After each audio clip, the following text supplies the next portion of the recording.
Hey WhatsApp guys, this is me Lovejeet Arora. स्वागत है आप सभी बच्चों का आज की इस क्लास के अंदर। तो कैसे हो सभी के सभी, क्योंकि आज की क्लास में द मोस्ट इंपॉर्टेंट कंसेप्ट जिसको हम लोग समझने वाले हैं। हाँ, मैम का घर गली के पास है ना, आवाज आ रही है ना आपको, कोई बात नहीं। ओके, फाइल को ओपन कैसे करना है? फाइल को ओपन करेंगे जी ओपन फंक्शन के थ्रू। बट इसमें दो कंसेप्ट हैं जो आपके आते हैं। पहला है कि आप फाइल को ओपन कर रहे हो, क्या आप एब्सोल्यूट पाथ दे करके कर रहे हो या फिर आप रिलेटिव पाथ दे करके कर रहे हो।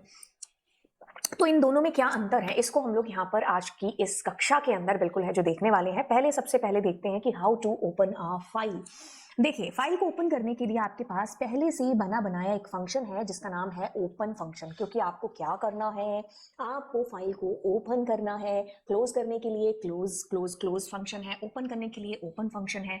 ओके, अब क्या चीज आती है कि आपको फाइल ओपन करनी है ओपन फंक्शन के थ्रू। उसमें आप देते हो दो पैरामीटर। पहले में आएगा कि आपको कौन सी फाइल ओपन करनी है, आपको उसका पाथ या फिर उसका नाम है जो यहाँ पर रखना होता है। फिर आप देते हो मोड। अगर आप मोड नहीं देते हो, मोड का मतलब है पर्पस, क्यों फाइल को ओपन करना है। जैसे मैंने किताब उठा ली, अब मम्मी आगे, मम्मी कह दे क्यों उठाई है किताब, मैं कहूंगी पढ़ने के लिए, है ना। मम्मी कहेगी पढ़ने के लिए तो नहीं उठाई है ना। ऐसे ही कुछ करना होगा, ऐसे हवा लेनी होगी, है ना। कई बच्चे रिलेट कर पा रहे होंगे, है ना। कईयों की जख्म है जो कुरेदे जा रहे होंगे इस एग्जाम्पल के थ्रू। अच्छा चलिए, मोड यानी कि पर्पस क्या है आपकी फाइल को ओपन करने का। पर्पस आप अगर नहीं देते हो तो बाय डिफॉल्ट मोड क्या होता है। अभी हमने मोड वाली क्लास के अंदर चीजें देखी थी कि आर मोड होता है, that is by default mode, है ना। ओके देखो क्या आएगा फर्स्ट पैरामीटर में कि नाम या फिर पाथ देंगे और फिर मोड देंगे। ठीक है, तो ये आपकी फाइल का हैंडल हो गया, ऑब्जेक्ट हो गया आपकी फाइल का। तो बस अब क्या किया आपने, फाइल को ओपन कर लिया। तो अब आप जो भी काम करेंगे इस अद्भुत फाइल ऑब्जेक्ट के थ्रू है जो करेंगे। ठीक है, ओके। अब एक नॉर्मल हम फंक्शन बनाते हैं, या फंक्शन कह लो, एक फंक्शन ही बना लेते हैं। जैसे मैंने कहा डेफ फाइल हैंडलिंग, ठीक है। और उसके अंदर मैंने क्या किया, एक ऑब्जेक्ट बना लिया। और यहाँ पर मैंने अपनी फाइल, जैसे मैंने ऊपर लिखा है ना न्यू फाइल, है ना। तो मैंने क्या किया यहाँ पर प्रिंट, और मैंने file dot read. By the way read का मतलब भी हमें थोड़े दिनों में पता चल जाएगा, क्योंकि हम करने वाले हैं रीड फंक्शन को भी। बाय द वे देखो क्या हुआ, ये फंक्शन कॉल हुआ, यहाँ पर आए, वो आपको बातें चीजें पता है। But understand the meaning of this open function. Open function we are using to open the file. यहाँ पर मैंने क्या दिया, उस फाइल का नाम दिया कि मुझे इस फाइल को ओपन करना है। और मोड क्या है यहाँ पर by default, that is R. आप अपनी मर्जी से कोई भी और मोड है जो बेसिकली दे सकते हो।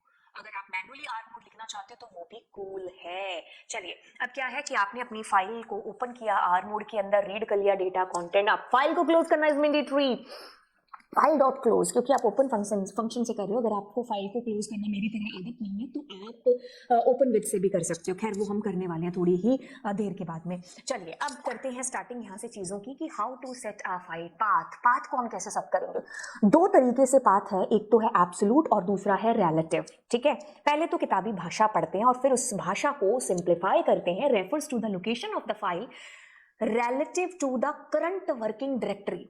Example, if the file is in the same folder as the Python script, जहां पर भी आपका Python का ये प्रोग्राम है ना, जहां पर आपने सेव किया हुआ है, उसी फोल्डर के अंदर अगर आपकी फाइल भी है तो आपको पूरा पाथ देने की जरूरत नहीं है।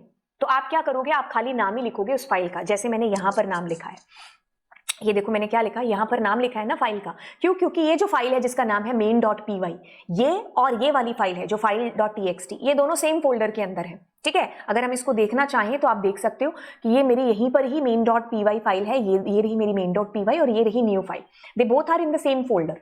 ठीक है, वो सेम फोल्डर के अंदर ही है। अगर मैं इसका पाथ देखना चाहूँ कि कहाँ पर है, तो उसके लिए हम एक OS नामक एक मॉड्यूल है जिसको इंपोर्ट करते हैं। तो मैंने कहा OS dot current working directory. ठीक है, ये आपका CWD नामक एक फंक्शन है। इसमें देखो ये आपका आ गया कि भाई ये पूरे पाथ पर आपकी फाइल पड़ी हुई है। अब मैं क्या करती हूँ, जिसमें यहाँ गई, यहाँ पर मैंने पूरा पाथ लिख दिया। तो आपको वो जो main.csv फाइल है वो ये रही, और वो जो न्यू वाली थी वो ये रही, दोनों सेम फोल्डर के अंदर है। तो आपको उस केस में जरूरत नहीं है मतलब पूरा एब्सोल्यूट पाथ देने की। ठीक है, तो रिलेटिव पाथ मतलब करंट वर्किंग डायरेक्टरी में आपकी फाइल है जो पड़ी है। रिलेटिव एक मतलब अगर एक ही घर में दो जने रह रहे हैं तो वो उनको नाम से बुलाएंगे ना, पूरा एड्रेस थोड़ी ना देंगे। अगर दूसरा जना कहीं और है तब हम चिट्ठी में उसका पूरा एब्सोल्यूट पाथ है जो देते हैं, है ना। इस एग्जांपल से आप इसको समझ सकते हो। इफ योर py फाइल अगर इस फोल्डर के अंदर है, एंड आपकी जो इन्फो या फिर जो भी आपकी फाइल टेक्स्ट फाइल है, अगर वो सेम फोल्डर के के अंदर है तो आप बेसिकली नाम है जो लिख रहे होते हैं, और मान लीजिए आपकी फाइल आगे किसी डेटा नामक सब फोल्डर में है तो फिर आप यहाँ पर देखो रिलेटिव पाथ है जो देंगे। कैसे देंगे, जैसे मान इसको ओपन करते हैं, एक मैं यहाँ पर डेटा नाम से बना लेती हूँ, या कोई भी नाम से आप बना लो, कोई फोल्डर, न्यू फोल्डर भी रहने दोगे तो भी चलेगा। मैंने क्या किया, इसका डेटा बना लिया और इस फाइल को ना इसमें डाल दिया। ठीक है, अब देखो इसकी करंट वर्किंग डायरेक्टरी कहाँ पर है, मतलब कहाँ पर ये मेन फाइल काम कर रही है। मेन फाइल है यहाँ पर पाइचार्म प्रोजेक्ट 1 नामक में काम कर रही है। यहाँ से उसको आगे इस फाइल को फैच करना है। अब देखो जैसे मैं इसको एग्जीक्यूट करूंगी ना, अच्छा कहाँ था वो हमारा, एक सेकेंड मैं फाइल को ओपन कर लूँ। File is equal to open and it was new file, है ना। अब मैं जैसे इसको चलाऊंगी ना तो ये मेरे को क्या करेगा, एरर दे देगा। ठीक है, एक सेकेंड, न्यू 2 फाइल है ना। अब ये क्या करेगा, ये मेरे को एरर दे देगा। क्यों एरर दी, अब देखो ना यार ध्यान से कि ये जो मेरी फाइल है ये मैंने यहाँ इसमें डाल दी है। अब मेरे को करंट वर्किंग डायरेक्टरी से आगे जाना है, ये मैं रिलेटिव पाथ की बात कर रही हूँ। तो मेरे को क्या करना होगा, यहाँ पर इस तरीके से मैं पूरा रिलेटिव पाथ है जो दूंगी कि डेटा के अंदर आपकी इन्फो या फिर न्यू फाइल जो भी नाम की फाइल है, क्या नाम है हमारी फाइल का, न्यू फाइल डॉट, है ना। तो अब मैं इसके अंदर लिखूंगी कि डेटा फोल्डर है ना जो उसके अंदर मेरी फाइल पड़ी है। तो अब यहाँ पर डबल कोट्स का यूज है जो कर लेना। तो अब मेरे को कोई एरर नहीं आई है। क्यों नहीं आई है, क्योंकि डेटा के अंदर मेरी फाइल पड़ी है। तो this is your relative path. ठीक है, डबल स्लैश हम देते हैं, डबल स्लैश क्यों देते हैं वो मैं आपको बता दूंगी। पहले तो आप इसको समझो, refers to the location of the file relative to the current working directory. Current working directory में आगे कहां पर है आपकी फाइल, या फिर उसी डायरेक्टरी के अंदर है, करंट वर्किंग के अंदर ही। दोनों सेम फोल्डर में है तो आपको नाम देने की जरूरत पड़ेगी, आपको ऐसे पाथ वाथ लिखने की नीड नहीं पड़ती है। ठीक है, तो मैंने आपको बता दिया अलग फोल्डर बना करके भी। तो ये चीज क्लियर हो गई। अब हम करते हैं एब्सोल्यूट पाथ की। मान लो आपकी जो फाइल है ना वो किसी और डायरेक्टरी में जाके पड़ी है। मान लो मैं अपनी फाइल यहीं पर, ये वाली जो फाइल है मेरी टेक्स्ट फाइल .txt, ठीक है, ये डेटा है जो मेरे को चाहिए। तो मैं क्या करती हूँ, इसका पूरा पाथ पहले कॉपी कर लेती हूँ। आप या तो ऐसे पाथ कॉपी कर लो, या फिर क्या करो, प्रॉपर्टीज में जा करके यहाँ से इसको सेव, मतलब इसको कॉपी कर लो। ठीक है, तो मैंने कॉपी एज ही कर लिया। तो अब मैं क्या करती हूँ, इसको एक बार कट करती हूँ और यहाँ पर वही पाथ आपका कॉपी करती हूँ। एक बार के लिए क्या काम करती हूँ, या तो यहाँ पर आर लिखेंगे या फिर डबल स्लैश लिखेंगे। अब एक बार मैं इसको एग्जीक्यूट करती हूँ, मेरे पास कोई एरर आई नहीं है, बिल्कुल नहीं आई है। मैं इसको रीड करना चाहूँ तो I can read it something like that, जो कि हम पुराना अभी करते हुए आ रहे हैं। तो आपकी फाइल इस कदर आपके पास वो वाली रीड हो जाएगी। ठीक है, जो टेक्स्ट फाइल थी। अब ध्यान से सुनो, मैंने ये आर या डबल स्लैश का मेथड आपको क्यों बताया, पहले इसको बीच में से क्लियर करते हैं। एंड माय नेम इज, ठीक है, अब मैंने ये पूरी की पूरी लाइन यहाँ पर लिखी। ठीक है, अब ये प्रिंट हो जाएगी। मैं चाहती हूँ कि लवजीत नई लाइन में प्रिंट हो, तो मैं /n का यूज करूंगी। तो /n का यूज करने की वजह से लवजीत है जो नेक्स्ट लाइन में आ गया। अब जैसे मैं यहाँ पर कर दूं /t, तो /t 4 स्पेस है जो छोड़ करके आएगा। तो इस तरीके से हमारे पास काफी सारे स्पेसिफायर्स यहाँ पर यूज होते हैं पाइथन के अंदर। तो पाइथन इसको ऐसे समझ लेगा कि अच्छा मैं इनका यूज है जो कर रही हूँ, /t/p का। ठीक है, और भी बहुत सारे हैं। तो इस वजह से हम क्या करें, या तो मैं इसमें डबल स्लैश लगा दूं, ठीक है, तो इसको वो रॉ स्ट्रिंग मानने लग जाएगा। अदरवाइज अगर आप /t का यूज करते हैं तो आप यहाँ पर r भी है जो लिख सकते हो। ठीक है, तो दोनों में से कुछ भी कर लो इसको रॉ बनाने के लिए, या तो आप यहाँ r लिख लो या फिर इसको डबल स्लैश है जो आप कर दो। ठीक है, अब देखो क्या चीज है, पाइथन भी तो मतलब पाइथन के अंदर जो भी, क्योंकि कंप्यूटर, अगर हमने बचपन में पढ़ा था कि कंप्यूटर इज ए मशीन के अंदर हम जो भी लिखेंगे, मतलब मशीन को हम जो भी इंस्ट्रक्शन देंगे वो उस तरीके से काम करेगी। तो अब ये भी क्या है, इंस्ट्रक्शन आपने दी है तो आपको उसको फिर बताना ही पड़ेगा r लिख करके कि ये रॉ स्ट्रिंग है। ठीक है, ये मैं कुछ और यूज नहीं कर रही हूँ, दिस इज रॉ स्ट्रिंग। ठीक है, तो दैट्स इट। अब ये चीज आपको समझ में आ गई कि मैं क्यों r लिख रही हूँ। r नहीं लिखोगे तो you need to put there double slash. ठीक है, जब भी हम पाथ देते हैं हमारे पास कंप्यूटर प्रोग्राम्स के अंदर, तब हम ऐसा ही है जो करते हैं, या तो आप डबल स्लैश दे दो या फिर आप r लिख दो। ठीक है, तो ये जो पाथ मैंने दिया है, खैर ये तो मैंने एक एक्स्ट्रा चीज है, आपको आपका कंफ्यूजन दूर कर दिया। बाकी हमारा मुद्दा था एब्सोल्यूट और रिलेटिव पाथ। तो ये एब्सोल्यूट पाथ है, पूरा का पूरा पाथ जो आपने दिया है। ठीक है, रूट डायरेक्टरी से लेकर के पूरा पाथ आप दे रहे हो, that is your absolute path. Refers to the complete path of the file from the root directory. Complete path is absolute path. ठीक है, जैसे आपकी जो भी इन्फो थी या न्यू फाइल नाम की जो फाइल थी, तो वो क्या है, वो किसी और फोल्डर के अंदर पड़ी है। ठीक है, located in data folder inside. अब मैं क्या कर रही हूँ, उसको पूरा ऐसे ऐसे ऐसे पैच कर रही हूँ। तो ये क्या एब्सोल्यूट पाथ है। तो इसका एब्सोल्यूट पाथ ये होगा, मतलब पूरा यहाँ डायरेक्टरी से लेकर के इस तरीके से मैंने वैसे डेस्कटॉप पर इसको स्टोर करके आपको दिखा दिया।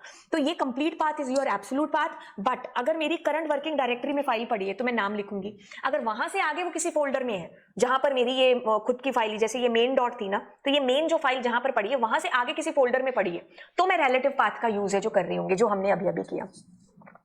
ठीक है, तो ये relative path and complete path आपका क्या हो गया, एब्सोल्यूट पाथ हो गया। तो ये जो मैंने दिया है this is your absolute path, ये रिलेटिव, क्योंकि यहाँ पाथ तो देने की जरूरत पड़ी नहीं आपको, क्योंकि दोनों सेम ही फोल्डर के अंदर फाइल पड़ी होंगी आपकी। तो ये भी मैंने क्या दिया, एब्सोल्यूट पाथ दिया। तो ये मैं 3-4 तरीके से आपको इसलिए बता रही हूँ कि हम ऐसे ऐसे यूज कर सकते हैं। या तो आप डबल स्लैश दे दो, डबल स्लैश आप नहीं दे रहे हो तो आप आर लिख दो, ठीक है। यहाँ मैंने खैर दोनों कर दिए, इट्स ओके, बट आपको क्या करना पड़ेगा, या सिंगल स्लैश देकर के आर दे दोगे। तो आर आप ऐसे आगे भी लिख सकते हो, कोई दिक्कत वाली बात नहीं है। आपने अगर हैप्पी लिखा है तो इट मींस बाय डिफॉल्ट वो टेक्स्ट फाइल ही मान रहा है, और बाय डिफॉल्ट जो आपका मोड होता है which is what, are mode, ठीक है। आपको जो अंतर था वो मुझे समझाना था एब्सोल्यूट और रिलेटिव के अंदर। आप करंट वर्किंग डायरेक्टरी को जान सकते हो, आप ओएस मॉड्यूल को इंपोर्ट करके गेट CWD फंक्शन से, आपने जैसे मैंने अभी आपको प्रैक्टिकल बताया था, तो हम जान सकते हैं कि हम कौन सी करंट वर्किंग डायरेक्टरी में काम कर रहे हैं। तो ये स्लैश का चक्कर आपका खत्म हो गया, ठीक है। अब अगली चीज की तरफ आते हैं जो मैंने यहां पर आपको बताई है कि एब्सोल्यूट मतलब पूरा का पूरा पाथ, मतलब कंप्लीट पाथ आप कह सकते हो। रिलेटिव मतलब करंट वर्किंग डायरेक्टरी से, when the file outside the project folder और you need to ensure an exact file location, तब हम इसका यूज करते हैं। मेरा जो फोल्डर था वो जो प्रोजेक्ट था, मतलब जो मेरी .py फाइल थी वो कहाँ थी, इसमें थी, ठीक है। अब मेरी जो फाइल है जिसको मैं ला रही हूँ वो डेस्कटॉप पर पड़ी है, तो मुझे उस डेस्कटॉप वाली फाइल का पाथ देना पड़ा था, तो that is absolute path. When the file inside your project folder और पोर्टेबिलिटी इज नीडेड, तो आप सिर्फ उसका नाम दे दो। अगर वो आगे किसी फर्दर फोल्डर में पड़ी है तो रिलेटिव पाथ दे दो आप वहां से आगे करंट वर्किंग डायरेक्टरी से, ठीक है। तो ये आपके पास दोनों के बीच में एक डिफरेंस जो मैंने आपको प्रैक्टिकली भी है जो बता दिया है। आपको फिर भी कोई कंफ्यूजन रहता है तो नीचे कमेंट सेक्शन में मुझे बताइए। तो चलिए फिर आपको मिलते हैं अगली क्लास के अंदर। Bye bye all. चैनल जरूर सब्सक्राइब कर दीजिएगा, दोस्तों के साथ शेयर भी है जो कर दीजिएगा। Bye bye all.